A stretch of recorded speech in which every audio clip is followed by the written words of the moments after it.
Hey guys, we're your hosts, Doc J and JD. It is May 3rd, and you guys are watching Full Court Press Podcast. Let's run it, my man.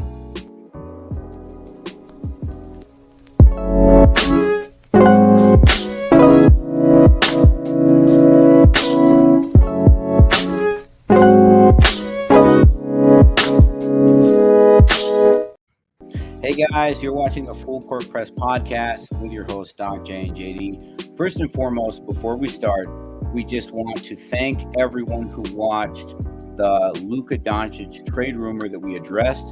And thank you so much for commenting. You guys are helping the channel grow. And we know that you guys would not be commenting if you weren't as passionate as we were about basketball. Like, that's the entire purpose of this channel. So we love the positive feedback. We love the negative feedback. We love all the comments, guys. JD right now is having some computer issues, but he's still being able to man the helm the way we need him to. JD, we're going to miss your pretty face, man. Yeah, it's a little bit of a technical difficulty, but all good. We're here. All right. So guys, we have so much to talk about. One of the first things I really want to get into is the report from Shams that came out stating that Dillon Brooks is not going to be re-signed or retained by the Memphis Grizzlies. And the quotes he used in his tweet were under any circumstances. So with that said, I think everyone who isn't a fan of Memphis probably has a really negative opinion of Dillon Brooks, and I can understand why. He led, the league in technical fouls this year with 18, which is so many. He was caught during a Miami Heat game pushing a cameraman, which he was fined $35,000 for. And obviously he received a suspension for his fight with Donovan Mitchell. And that isn't just where it kind of trails off. You can also remember that during a Lakers game, he got into it with Shannon Sharp, who's a part of Undisputed. Normally gets courtside tickets. They got into it. Dillon Brooks really has become a villainous character, very reminiscent to Dennis Rodman, in my opinion, in the NBA. My issue, JD, is the fact that I don't think it's 100% on Dillon Brooks. Now, I do think that he is at fault for all the crazy things that were happening. I mean, you can't just be cameraman. That's wild. Crazy. Yeah, but I think a lot of the fault also goes to the Memphis Grizzlies organization as a whole. Well, I couldn't agree more with you, Doc J. What I think is super interesting is that they're saying, and from what I understand, this is the Grizzlies front office, they're saying that under no circumstances will he return. Yes. Now, it's not like, I understand that he's been doing a lot of crazy stuff. He's basically a guy who chirps a lot, he just is an absolute menace, a villain, like you mentioned, probably the most hated player in the NBA right now. It's not like he wasn't like this last year, or the year before. But it seems like this year they're really up and coming. They lose to the 7th seed, the Lakers, in kind of a tough fashion. And, it seems to me that they're just kind of looking for like the right PR move, the Grizzlies organization, and just, using him as a scapegoat for the failure of the season that they had. I would even go as far as to say that, like, he's saying he's going to poke the bear. He's going to poke LeBron James. Right. He's got a lot of bark, but very little to no bite. He's like a chihuahua. Yeah, but I would say that this guy, he really didn't play that bad a defense as I was watching him against LeBron. And granted, LeBron was having 20-plus points each game, but I think that when they were literally one-on-one, he did a decent job. Now, that being said, this was probably his worst career season so far.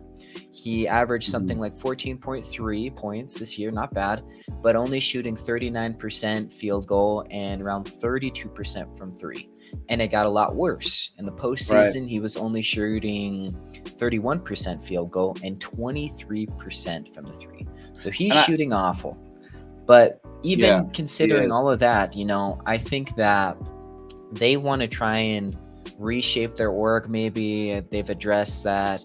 They want to try and help some of these issues that some of these young players are getting into. But do I think Dillon Brooks is the problem? I really don't think so. In fact, this might be a hot take, but I'm going to say that Ja Morant has large in part to do with this. I mean, this guy's the face of the org. He's the leader. And so what is everybody going to do? They're going to follow him. And I got to be real here. Is Dillon Brooks being accused of an altercation with a security guard? Is he being accused of an altercation with a 17-year-old? Was he allegedly pointing like a beam or like a gun or something at an NBA bus? Yeah, was the Pacers bus. Doing a gun, on Instagram Live? No, that's all Ja Morant. And I think they were kind of following in his wake. And obviously, Dillon is his own man. But I got to say, Doc, I think that, he's really getting the short end of the stick on this one. Yeah, you took the words right out of my mouth. I absolutely feel like Dillon Brooks, well, I do believe he is to blame, because you can't just be pushing cameramen.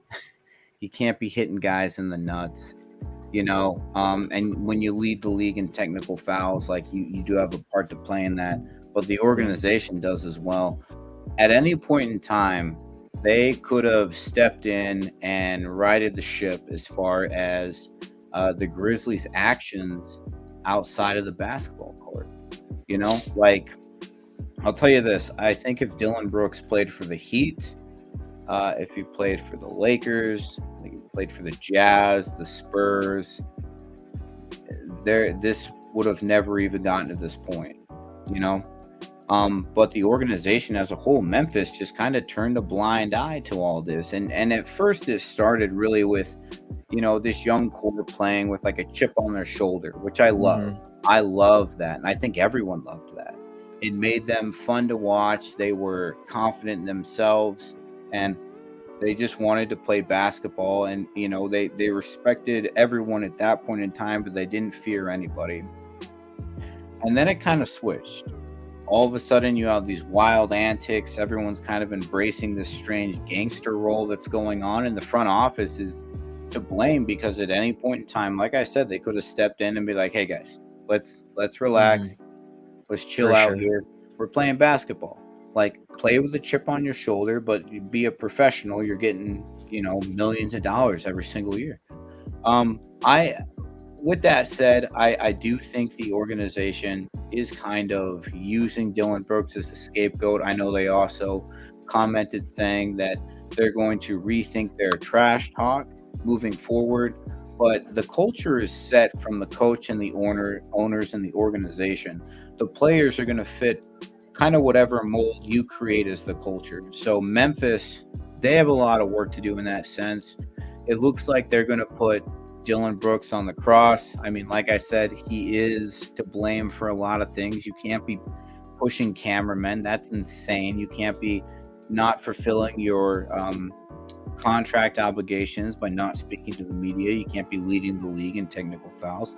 He's definitely to blame, but he embraced that role as a villain. So with that said, we have another rumor.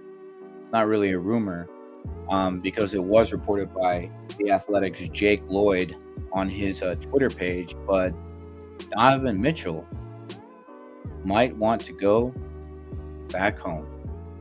JD, what's your take on that? Oh, man. I feel like I got a lot to say about this. That's a lot. It's a lot. It is a lot. It is. And I think there's a lot to digest, a lot to maybe look into and speculate about this.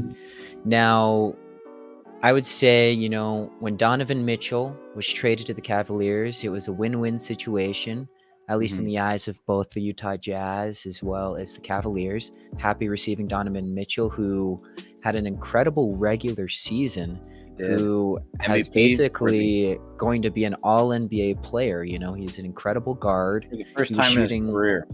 Yep, he was shooting at a great clip. He definitely took his game to an elevated level. Now, when I think of Donovan Mitchell, I think of a few things. I think of a guy who is a competitor. and I think of a guy who is a superstar in the postseason. Oh, yeah. However, when he got to the Cavs and when they played against Jalen Brunson and the Knicks, it seemed like he really wasn't performing very well. Got some stats here, Doc, and it seems to me that this year, this postseason, was one of the worst postseasons rather, that Donovan Mitchell has had. And he was only shooting 23 points per game. He was shooting 72% from free throw. And this is a guy who's around 88. He can shoot up to 90% in the free throw. And only shooting 28.9% from from and field goal only 43%. That's not the Spider that we know and love, too. It's definitely not. Throughout his career, always stepped it up in the postseason. Exactly. You know, when you think on the Utah Jazz, he stepped it up. He had some years where he was shooting 50, 40, 90. Yes. So what's really going on here? And not to put on my tinfoil hat here, Doc J, but no, let's put them on. Let's put the hat on. If you could see my screen, I'd grab a tinfoil hat and put it on right now. Yes, but roll it. What I got to say about this that is so odd is that nobody really performed well on the Cavs. And granted, they're a young team. This is, you know, a new team coming in the playoffs. They got young guys, things like that. But it seems like in game 4 and 5, Knicks versus Cavs, it's like it was absolute blowouts. You know, it seems like they just couldn't get anything together. And, you know, with the speculation, tinfoil hat stuff, I'm wondering if everybody knew about this, you know, if this Jake Lloyd is saying it, you know, he's saying that Donovan Mitchell, you know, everybody that he's spoken to says that Don wants to go back home to the Knicks. Yep. And I'm sure the entire team knows that. And for somebody who is the face of the org right now, the leader of the team, to realize that your leader wants out, it might affect the entire org. What do you think, Doc? Yeah, I agree. I think Donovan Mitchell, too, being the oldest player on that team at 25 years old, that, I mean, as far as starters go, that's still like a mouthful. At least now that, well, LeVert moved up to a starting position. The top 4 starters, though, on the Cavs are 25 and below. Donovan Mitchell is the leader of that team. And I would not be shocked whatsoever, especially with how social media is so present in our lives nowadays, if all of his teammates knew that. With that said, too, I think they had a rough first-round matchup versus the Knicks. The Knicks just beat the brakes off of them defensively. Tom Thibodeau is just a brilliant defensive coach. And when you have players like Julius Randle and Josh Hart and Jalen Brunson, who are just these grinders, who are just, they're going to put their heads down and work, that is a formula for success. So I think the most alarming stat to me was the last game in Cleveland, where the offensive rebounds, there was a difference of 17 offensive rebounds in favor of the Knicks, and 11 of them came from Mitchell Robinson. And I think, at least in my opinion, I've always favored Jared Allen over Mitchell Robinson. I've always thought Mitchell Robinson was a good starting center, but Jared Allen is an all-star. He was an all-star. So for him to just kind of get bullied like that was very alarming to me. And then their bench was just completely atrocious. Like, they couldn't get any kind of surplus. They couldn't even really maintain a good pace with their bench. It was hard to watch. It really was. I think that as far as Darius Garland, Evan Mobley, and Donovan Mitchell go, they're going to figure that out. I think that next year, especially under the watchful eye of Donovan Mitchell as he helps that team develop, I think they'll do a lot better next year. I think they have a lot to work on, because just like you, I think Garland is a superstar. I think he's a superstar in the making. Absolutely. Especially after like the pep talk Donovan had with him after game 1, and he came out and he scored like 30 plus in game 2. Like, he really put it on. I think he has a lot of potential. I think Evan Mobley is going to have to really develop. in the offseason. I expect Donovan to develop as he normally does in the offseason. But I'll tell you what, they have Donovan for, if I'm not mistaken, 2 more years under contract, and then he has a player option. And that's kind of like their window now. There's no guarantee that they're going to extend or keep Donovan Mitchell, especially with what Jake Boyd is saying. If he's talking to the inner circles of the Spida, and the word is that he wants to go home, I mean, Cleveland has about 2 years left to try to make something magical. Well, let me ask you something, Doc. Yeah. Do you think that there's a chance that, when he has that player option, he's going to leave? Like, what percentage chance would you say? I would have to say at this point, it's like a 60-40. So that player option is going to be a very robust amount of money. That's why it's a player option. It's normally the most amount of money you're going to make throughout your contract. I think for Donovan, it's somewhere at like 38, 39 million. It really depends on where the Knicks are at. Because if the Knicks, and obviously New York is losing their minds because they made it to the second round, and good for them. It's the first time they've done that since, I believe, 2013, if I'm not mistaken, maybe 2003. Anyways, it's been a really long time since the Knicks have been able to make it to the second round.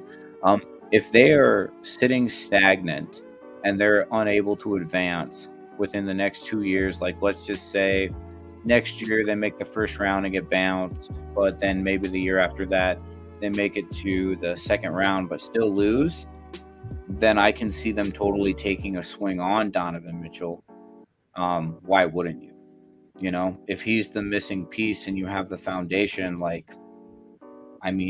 Donovan Mitchell and Jalen Brunson are, even though they're smaller, that's a team right there, Mm-hmm. So I think it's 60-40 in terms of the Cavs. I think the Cavs will most likely retain him, because who's going to walk away from that kind of money? That's beautiful. But it really depends on where the Knicks are at and what they have done. And if they can't progress, I can absolutely see Donovan going back home. Yeah, I agree with you there. I think that it depends a lot on the Cavs as well. Right. Kind of like you were saying, if the Knicks are not doing too hot, maybe they would really want to take a swing on Donovan. I think it's the same for the Cavs. If the Cavs are underperforming for the next couple years, then I think it's more likely that Donovan is going to leave. He's going to go to the Knicks. However, if they're performing well, maybe making it to the second round, making it to the Eastern Conference Finals or further, I could see him staying for sure. In fact, I don't know if a lot of people know this, but Donovan Mitchell, during, before he got traded from the Utah Jazz, a lot of speculation was going on that he would be leaving, that he wanted out. So many people were talking about it. That's all we talked about here in Utah. Oh, yeah. A lot of people, Is he staying? Is he going? Is he going? What's I know. happening? So many Where's things. He gonna be? Reading tweets, trying to analyze it. It's like a new article came out every few days about Donovan Mitchell. As a Jazz fan, it was a little bit of a nightmare. But what was interesting about it, and I think that he's a very classy guy, but I do think that there is truth to what he said. When he got traded, they had an interview with him about it, and he told Danny Ainge that he would be really happy to stay one more year, that he wanted to run it back with the big man, aka Rudy Gobert. He wanted to do one more year, to give it their all with the team that they had constructed in Utah. But Danny Ainge had different plans for him. And so what I see from that, granted, we don't know 100% how it really went down, but I think that I see a loyal guy, and that he would most likely stay with the Cavs, even despite, some of these trade rumors, or rather the rumors that he's wanting out. Right. I'm trying to look up for our fans right now. I'm trying to look up that podcast that JD is talking about. Let's see. I think it was an interview with ESPN. Yeah, it looks like it could have been with Mark Spears. But anyways, yes, I agree with you. Donovan Mitchell is an utmost professional. When you have guys of this kind of caliber, and I'm not trying to call anyone out, but James Harden has requested to leave, Kevin Durant, Kyrie Irving. There are players all over the NBA that request to, like Anthony Davis is another example. There are guys who just don't like their current situation, regardless of the money they're receiving, and they want to leave. Donovan Mitchell has never been one of those guys, ever. Donovan is a professional. I love the way he operates. I could see him I think he will stay in Cleveland for the next 2 years. Me too. Absolutely. He's and just I think not maybe the kind even of guy further. who's going to demand trades. That's not who he is as a person or a player or a professional. He's not going to do that. Now, if he stays with the player option, we'll see. But like I said, 60-40 for Cavs. I think he will. I think he's going to stay with that player option. See that. He's young enough too where, I think Donovan Mitchell, here's a hot take for you, JD. I think Donovan Mitchell will eventually have a ring. He is that kind of player. He just has to find the right team around him. And if that's the Cavs, more power to him. And if it's not, I know he's going to find it. Very true. Very true. Well, I think just moving on, I think there's been a lot of crazy things going on with the playoffs. I mean, there's a lot of crazy things in the first round, and we've had a lot of fun games in the second round. You want to talk about them, Doc? I do. So I just want to come out and say to all of our listeners, I think that the Kings and the Warriors was probably the most electric playoff series in the first round I've seen since the Jazz and the Nuggets in the bubble. Maybe even the Nuggets and the Clippers as well, because they were also down by 3-1 at that point. But it was so much fun. It was so electrifying to see these two teams go at it, to see the Warriors be able to overcome adversity with the championship mentality that they have, but seeing a young, progressive team really take it to them. Not just offensively, but defensively. So a fun stat is Sacramento held the Warriors to 110 points per game in the postseason, which would put the Warriors, if you look at the regular season, it would put them in the bottom 10 offensive rating for the year. So it's interesting because Sacramento, they didn't play defense whatsoever during the regular season. The moment the postseason hit, they turned it on, and it was so impressive to see. These guys were physical, they played their hearts out, and this is the 6th time in this iterations of the Warriors roster that they've been to a Game 7. So out of the 28 playoff performances that we have seen, the guys we love, Curry, Thompson, and Draymond Green, really and Kevon Looney too. I think he's been there for Lord knows how long, but this foundation has played 28 playoff series. They've only gone to a Game 7 6 times.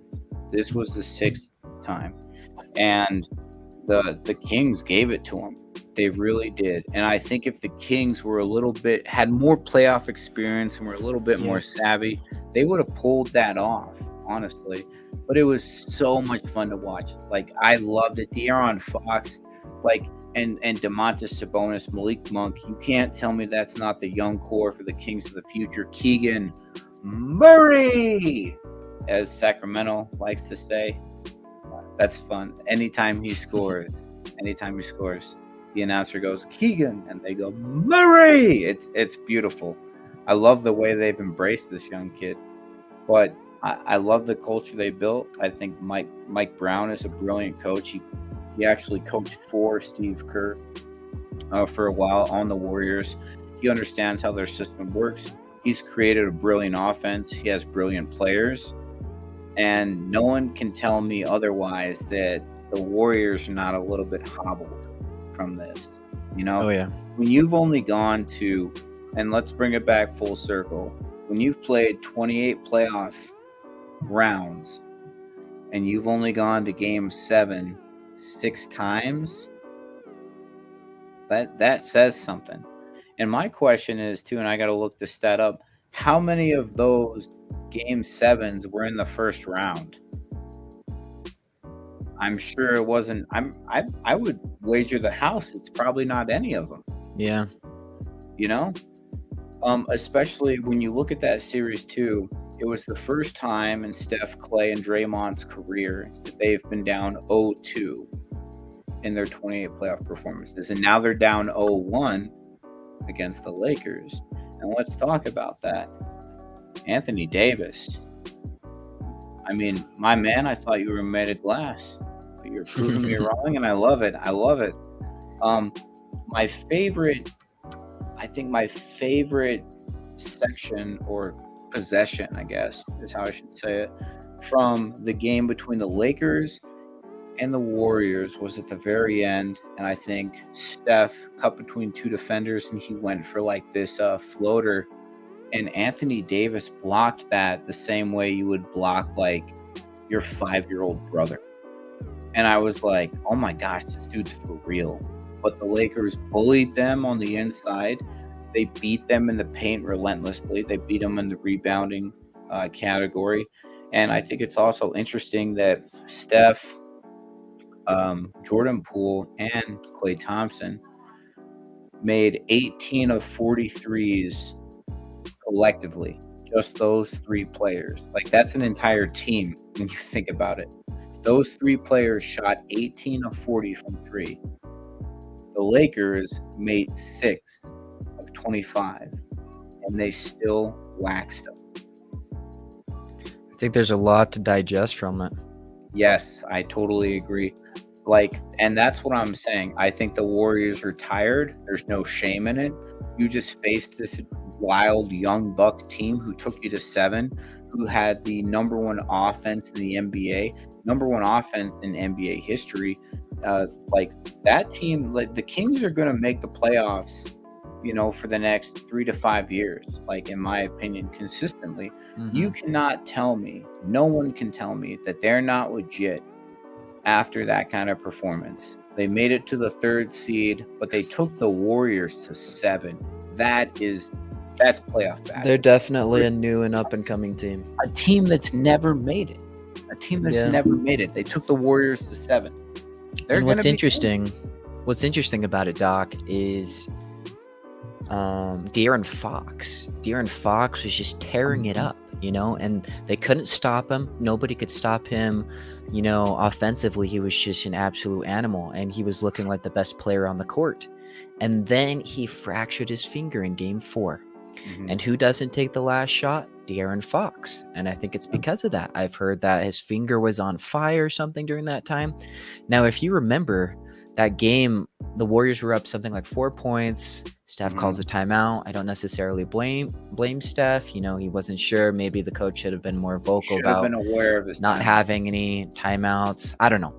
Maybe I think it might be more on the side of the coach. But either way, I think that, you know, they drain a 3.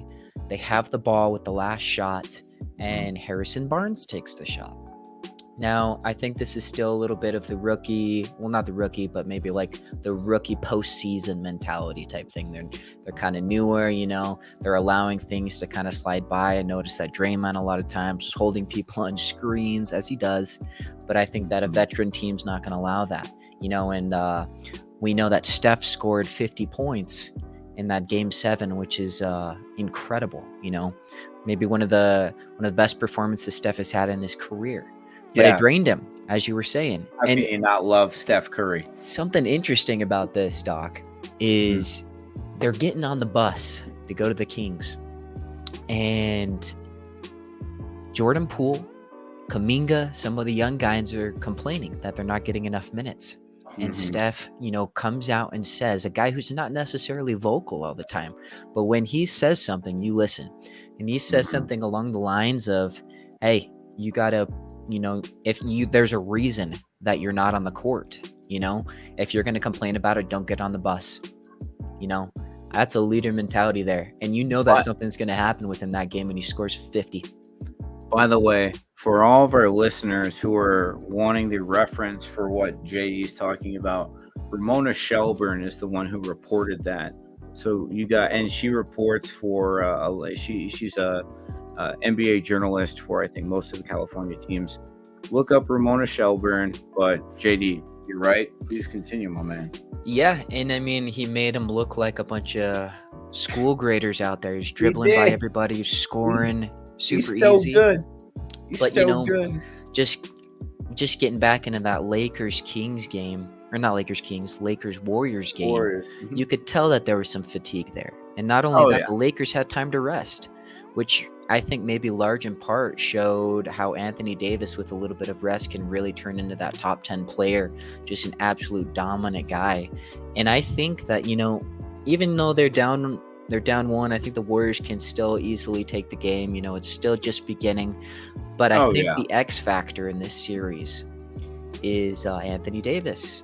Whether or not he can really stay healthy. I mean, him versus Looney, he's going to dominate Looney every time. Yeah, he's going to crush Looney. It's going to be an interesting matchup. No offense, Kevon Looney. We love what you've done, but we're just being real with you, man. I mean, he's great. He's getting 20 rebounds. He's really grinding. I think he's one of the reasons as well that the Warriors were able to come out in Game 7. Oh, yeah. He smashed the Kings in Game 7. But you're right. He is not comparable to Anthony Davis in any sense. And Kevon, we're not talking trash. We love you, man. Like, we're giving you the praise. You're just not AD. And that's fair. So, all right, JD, I know we wanted to talk about our mock draft because you put together something really special for all of our listeners and subscribers and everyone who watches the channel. You put together a consensus from 30 all the way to 1, and I know you wanted to start running through those guys. Yeah, if you don't mind, we can just get right into it. Essentially, we compiled an aggregate mock draft from multiple different mock drafts, 10 of them, including ESPN, The Athletic, The Ringer. We got Draft Room, we got Tankathon, and I put it all together. I wanted to see, essentially what was probably going to go down, Yes. And this is probably one of the more correct mock drafts. I wanted to, dive into that. And without further ado, we got at number 30, Trayce Jackson-Davis. Now, for me, Trayce Jackson-Davis, it makes sense. I think he's going to, from what I remember seeing, the guys, either early second round or hitting the 30 by most mock drafts. Mm-hmm. He seems like he's quite a player. He's getting almost 21 points a game. He is a senior, and so that needs to be considered. But I really like what this guy can do. All right, JD, you got us some highlights too. I can't wait to check this out. And so a lot of stuff, about him. He's a good rim protector. He's pretty explosive. Mm-hmm. So what do you think, Doc? What do you think about him? Would you take him 30? Let me look at some of these highlights. Ooh, that's a great block. That's brilliant. I mean, anyone who's going to go between... Oh, it's a great block, too. Yeah, and he averaged, if I'm not mistaken, was it 3 blocks per game? I think 3 blocks, yep. Yeah, 3 blocks. Yeah, so when it comes to big men who are rim protectors, I really look at lateral movement in terms of getting the block off. Like, that's what made Walker Kessler so special to me. It's the fact that you could try to drive past him, he could laterally shift his feet and still get the block. And so far, this guy is showing some, look at that too. Good finishing ability at the rim. I love that. I love a guy who can hustle too. This guy is 6'9". Yep, 6'9", 245. He's a big kid. He is 23, but you know what? Ochai Agbaji, I think when the Jazz picked him up for 22, I don't think there's anything wrong with grabbing seniors. I mean, what was... I always forget that guy's name. He plays for the Bucks now. He played for the Jazz. Grayson Allen. Grayson Allen. He was picked at 21, and he's a great rotation player. He's a fantastic rotation player. So with these seniors, they've had so much time to develop. I think that they're great for rotation pieces. Yeah, I could see myself taking a guy like that at 30. Absolutely. A guy who has great lateral movement. He understands defensive instincts. He has a good finishing touch around the basket. Yeah, absolutely. And he hustles too.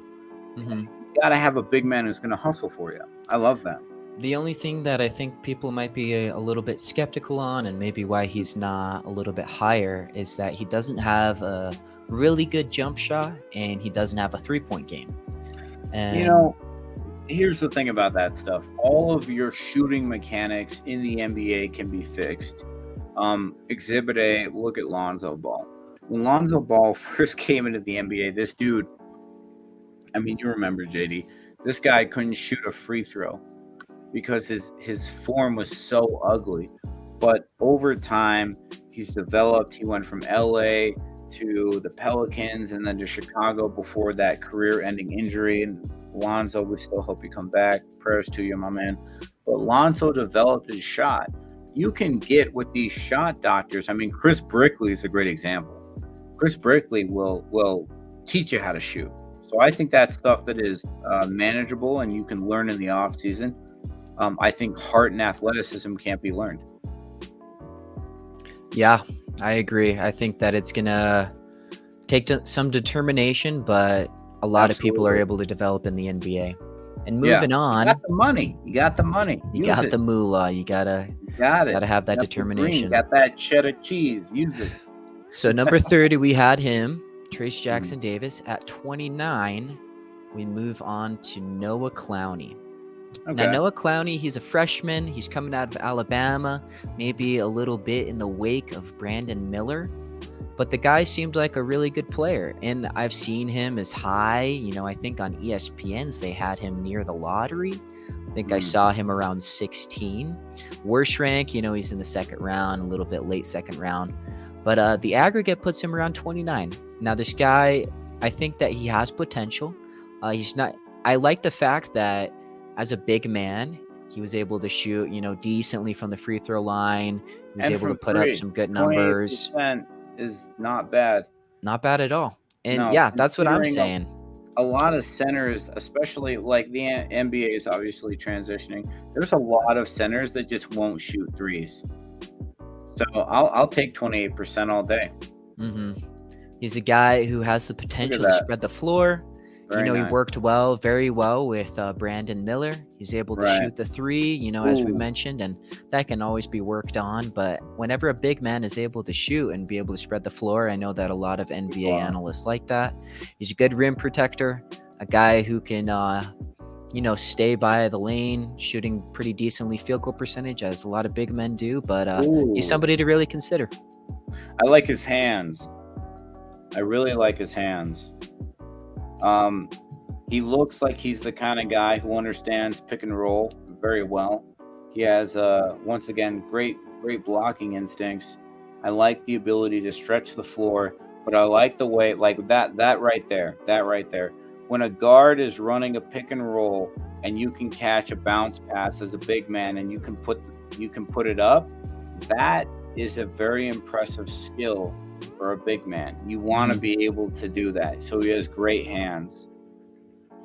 Yeah, he's he's a 6'10" guy. I think that I could see him being, a backup center or a power forward who can really develop into potentially a stretch starting the floor. Center. Absolutely. When you have hands like that and you're coming out, I love that. Good for that kid. Yep. I like what I see. Moving on. At 28, the aggregate consensus was Terquavion Smith. Okay. Now, I think there's a lot to like about Terquavion. I believe that he was a sophomore. He's listed as 6'4", but I think he's a little bit smaller. He looks pretty buff there, but I think he has a slimmer frame. And he's a guy that can really put a bucket in. I think that his stats don't necessarily convey the type of hard shots he was able to put in, the He was coming off screens for threes. He was a primary ball handler, and he did put up 20 points, which is great, and 4 assists, which I also thought was good. And I really like the fact that he was able to get 1.5 steals. It's kind of showing that he's got hands. He's working on defense and things like that. What do you think about this guy, Doc? Let me see the highlights, my man. I'll tell you. That's a good shot. Yeah, so he's mostly a guy, as you can kind of tell. He has a little bit thinner frame, but he's a guy that can really put a bucket in. Ooh, I really like that one right there, too. He's looking for a 4-point play, and he does that a lot. He had multiple 30-point games during his college season, and he's definitely somebody who could be a real good player. I think there's a lot of good players in the 20s this lottery, and I think maybe he's not a bit higher. Deep. Yep.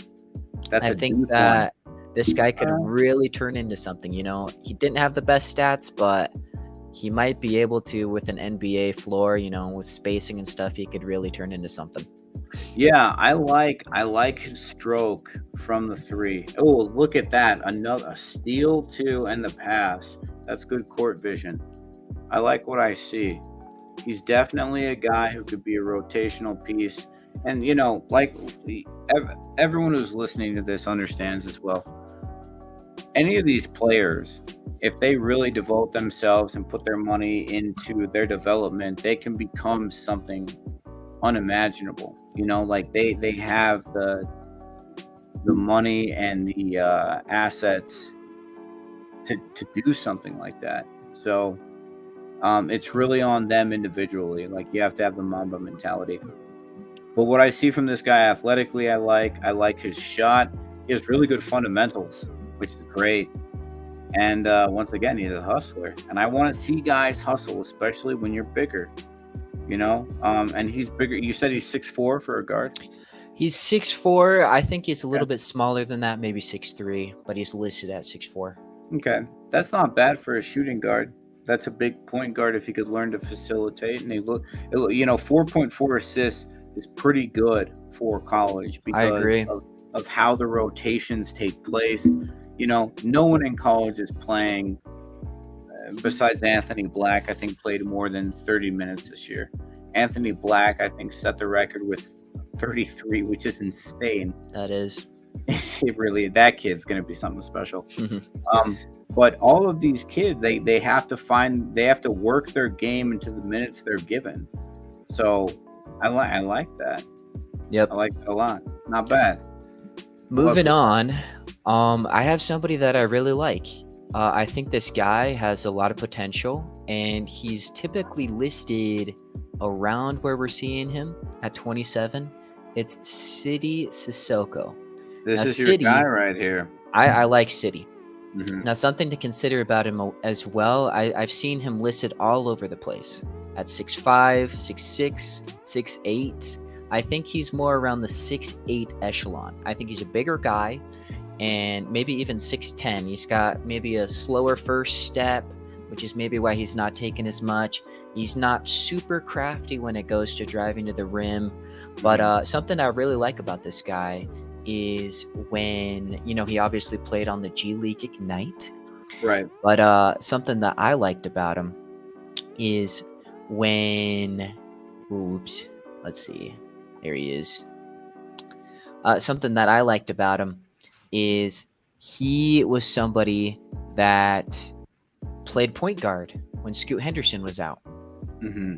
And that's something that I can really appreciate. He was averaging, something like 4 or 5 assists. He has some crafty passes that he can put in. And so, that's something that I like about him as well. But have you seen this guy play at all, Doc? What do you think of him? I have a little bit. I know that Scoot Henderson has really been the main attraction marquee event for the G League this year, and rightfully so. Scoot Henderson is going to be fantastic. And it's interesting because when the spotlight is on Scoot, you have guys like Sidy and Leonard Miller too as well, who aren't receiving as much recognition as they really deserve. Like, I like the fact that this kid, let me see here, he played 29 minutes and was able to get 4 assists. I'm sure those numbers increased when Scoot decided to shut down the season. But when you have a guy like that who's big and understands and has good court vision, that's a big deal. Yeah, I mean, I might even take him sooner, man, because a lot of people. I've seen him in the lottery. I mean, maybe he should be, though. A lot of these G League players who are up for the draft, like Leonard Miller and City, like those guys should have real consideration, because I don't care what anyone says. It's my opinion, at least, that the G League is way tougher than college.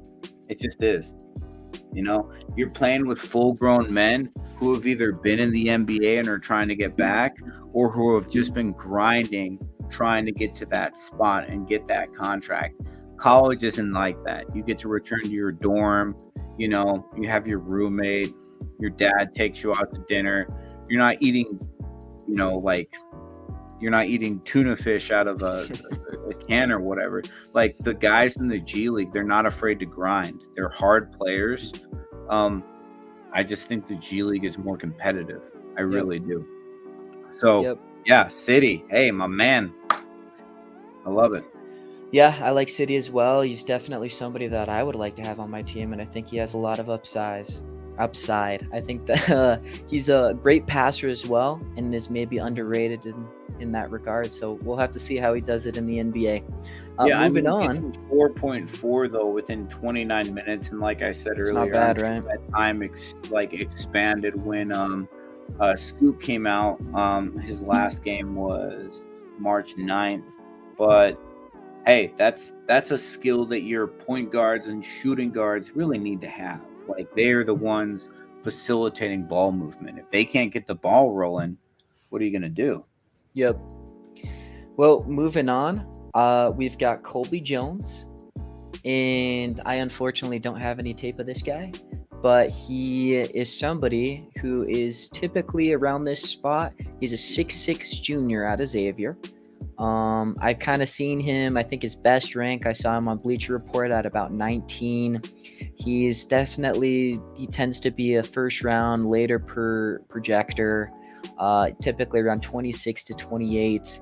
I think that he's a pretty decent 3-point shooter, you know, shooting around 38%. I thought that was pretty impressive. Yeah. And you know, I think he's a solid all-around player. I think that he could be an elite player. I know that sometimes when these guys get a little bit older, they aren't really regarded as lottery picks or higher up there, but right. I think that I was impressed with his field goal percentage, not too impressed with the free throw, but maybe that could be worked on. And he was able to also bring up 4.7 assists. And so that was something I liked about him. I like that. He has good numbers. His free throw definitely could get worked on, but that's the thing when you take these guys in the 20s and the 30s, anything really above the lottery, like most of these guys are probably going to be projects unless you strike gold, and that's okay. That's why you're trying to get them. You're drafting these players off of their potential, not what you really see on paper. But I'll tell you what, I do like what I see on paper.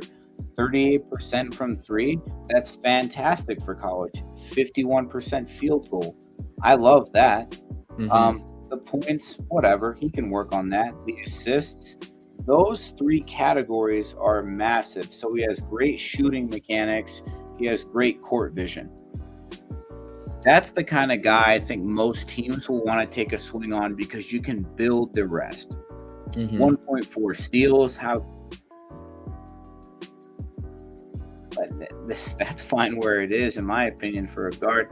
But that's the kind of guy that has the potential to become the role player you need in the future, you know? Yeah, he definitely could be. I like those numbers. I like him around that. I think I agree with this aggregate. I think that he'll probably end up, you know, between 25 to 28, and he could be a decent player. He's definitely worth taking. All right, JD, I know you have some plans, and I do too. We got to number 26, but I think we should wrap this up, at least for now, and then we'll take it up soon. Sounds good. Perfect. Guys, thank you so much for listening. Once again, This is the Full Court Press podcast. Thank you so much for helping the channel grow. Please like, please subscribe, please comment. Let us know your guys' opinions. That's the whole reason why we do this. You guys love basketball. We love basketball. Let's talk about it. All right? We'll catch you next time.